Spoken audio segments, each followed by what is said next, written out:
Chapter 8 Beginnings and Endings. While George was making Empire, a script was written for the movie that George and Steven Spielberg had talked about while on vacation in Hawaii, Raiders of the Lost Ark. It would star Harrison Ford, famous for his role of Han Solo in Star Wars. Ford would play the archaeologist adventurer now called Indiana Jones. Just as Star Wars was based on the Flash Gordon serials George loved as a kid, Raiders was based on the adventure serials made at the same time. Spielberg would direct the movie and ILM would create the special effects. As executive producer, George oversaw the production and was sometimes called in to solve problems. One day, Spielberg showed George a model of a German airplane he needed in one scene. It had two engines on each side. "The plane is going to cost $1 million to build," one of the other producers said. "It's too much. What can we do?" 74, 75. George picked up the model. He broke one engine off each side. Problem solved. Raiders was another amazing hit. Everyone loved the man in the hat. Whip-cracking, wisecracking Dr. Indiana Jones. The success of Raiders gave George the freedom to start planning his creative headquarters, which he would call Skywalker Ranch. He'd bought 1,700 acres of land in Lucas Valley, California. The valley was named for an early California settler who was no relation to George. George spun a history for the ranch, starting with an imaginary railroad tycoon in the 19th century who built a Victorian-style house, then added stables and a library. He gave the story to the architects to inspire their plans for the buildings. It was a lot like the environments he imagined and built as a kid back in Modesto. It's all in the family. George's movies often contain visual clues and references to his other movies and his friends. American Graffiti, John Milner's car license plate reads THX 138. A movie theater marquee advertises Francis Ford Coppola's Dementia 13. Raiders of the Lost Ark. The registration code on Jock Lindsay's airplane is OPCPO.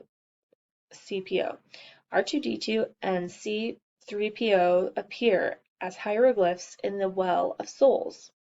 During a climactic standoff, Indy stood at the same spot in Tunisia where R2-D2 was captured by Jawas in Star Wars.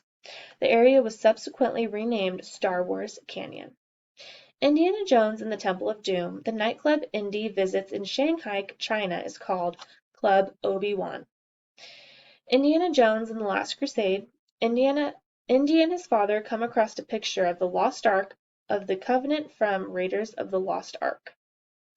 Indiana Jones and the Kingdom of the Crystal Skull.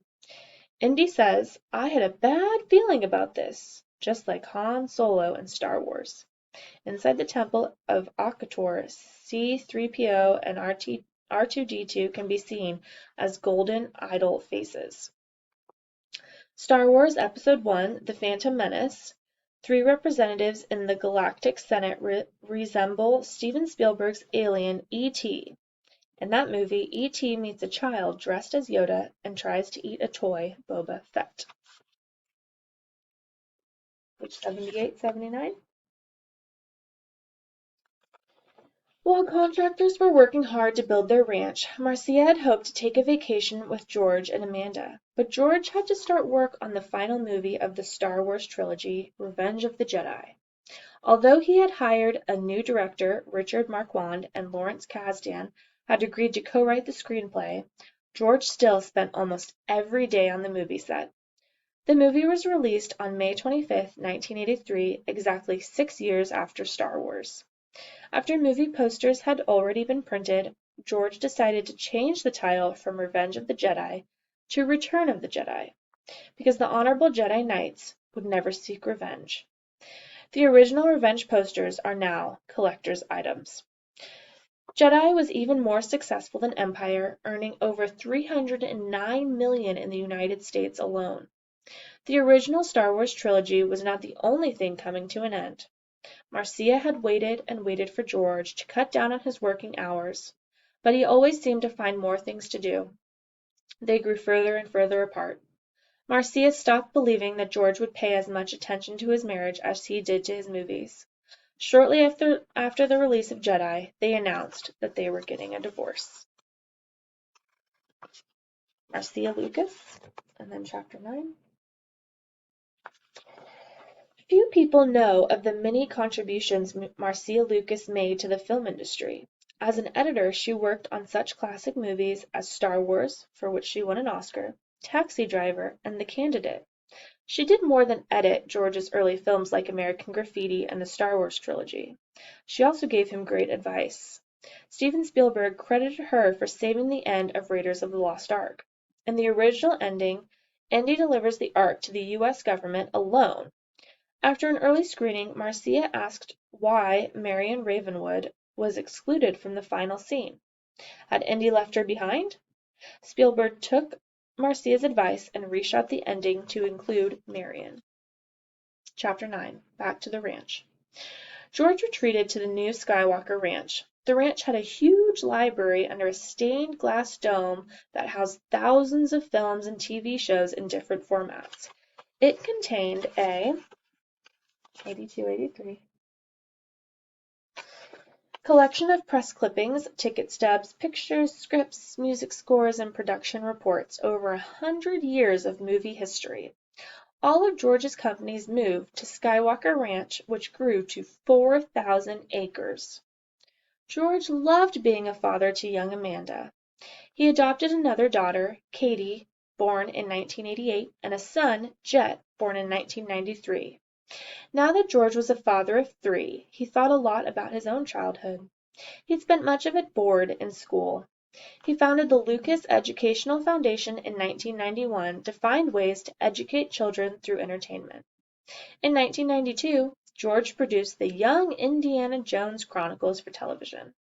The series starred Indiana as a young boy and a teenager. He traveled the world meeting famous people and witnessing history. Carrie Fisher, who played Princess Leia in the Star Wars trilogy, wrote an episode. Harrison Ford appeared in another.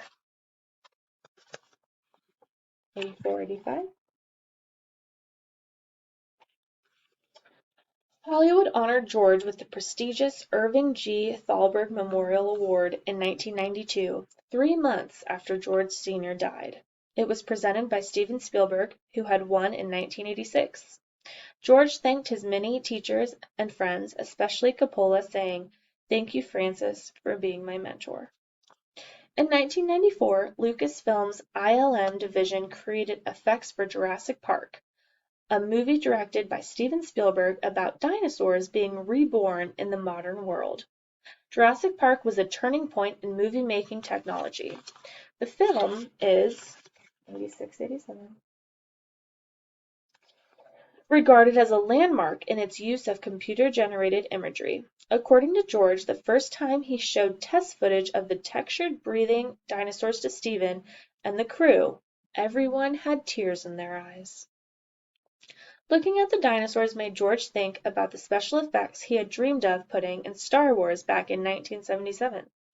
Technology and the effects wizards at ILM had finally caught up with George's imagination. He was ready to make a new Star Wars film. Chapter 10, Episode 1. In the years since Return of the Jedi, Star Wars had never really gone away. In 1978, George oversaw the publication of Splinter of the Mind's Eye, a novel by Alan Dean Foster that took place in the Star Wars universe. In 1987, West End Games introduced a role-playing game. The games filled in details about the universe that George approved and then handed over to other writers. In 1991, Timothy Zahn wrote Heir to the Empire, and the book kicked off a new wave of the Star Wars enthusiasm. 88-89. More books followed. By the time George announced his plans to make more Star Wars movies, their universe had become bigger, more complex, and even more beloved. The 3 new movies George planned were prequels, the action taking place before the stories in the earlier films. To finance the new films, he decided to re-release the original trilogy in theaters. Hollywood was skeptical. Why would people buy tickets for old movies? The first three had come out 20 years earlier. All had already been shown on television. But once again, Hollywood was wrong. Fans waited in long lines to see them again. Many adults who had loved the movies as kids were now taking their own children to see Star Wars. People brought their old lightsabers.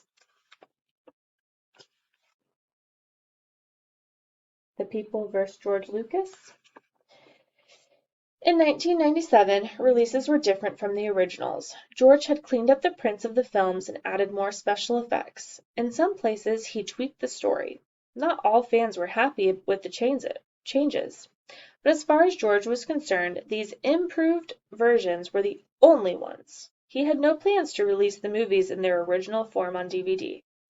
Many people felt he was taking away movie history and changing the work of other people, like the original special effects craftsmen. Fans argued their cause passionately on the internet. They had grown up with the Star Wars movies. They were such an important part of fans' lives, they felt the movies belonged to them in a special way, and they didn't want them to change. Many fans over the years have even made their own film and video tributes. George has always encouraged their creativity, even making the official movie sound effects available online. In 2010, a documentary examined the argument from both sides. As the creator of Star Wars, George believes the movies belong to him, to change and adapt in whatever way he feels best. 92-93. Star Wars was re-released on January 31st, 1997. Empire was released 3 weeks later, and Jedi 3 weeks after that. The films topped the box office again, earning $138 million, $67 million, and $45 million respectively. On May 19, 1999, the first of the prequels, Star Wars Episode I: The Phantom Menace, opened in theaters. This time, no one was surprised when it broke box office records. It spawned popular video games like Star Wars Episode I Racer, which let players pod race like young Anakin in the movie. Phantom Menace was followed in 2002 by Attack of the Clones and Revenge of the Sith in 2005. Page 94. George directed all three films himself, and his children appeared in small roles. The three prequels tell the story of how Luke's father, Anakin Skywalker, became first a Jedi hero and then tragically the evil Darth Vader, who was the villain of the original trilogy. In the first film, The Phantom Menace, Anakin is a 10-year-old slave on Luke's home planet of Tatooine. The actor Hayden Christensen portrayed Anakin as a young man in the second film, Attack of the Clones. As a boy, Hayden had played at being a Jedi Knight with his friends. The first time a fight scene was filmed for the movie, George had to remind Hayden not to make the lightsaber noises himself, as he had done as a young boy. Some characters from the original trilogy appear as their younger selves. Obi-Wan was played by Ewan McGregor, whose uncle had appeared in all three original movies as Pilot Wudge and Teals. R2-D2 and C-3PO also appeared, as do the child Boba Fett and a younger swashbuckling Yoda. 96-97. The last movie, Revenge of the Sith, ends with the birth of Luke and Leia and the death of their mother, the heroic Padma Amidala. The movies were followed by the hugely popular animated TV show Star Wars: The Clone Wars. In 2012, George became engaged to Melody Hobson, who was working for Steven Spielberg's film company DreamWorks. Melody said she knew right away that George was the one for her, but they dated for years before George popped the question.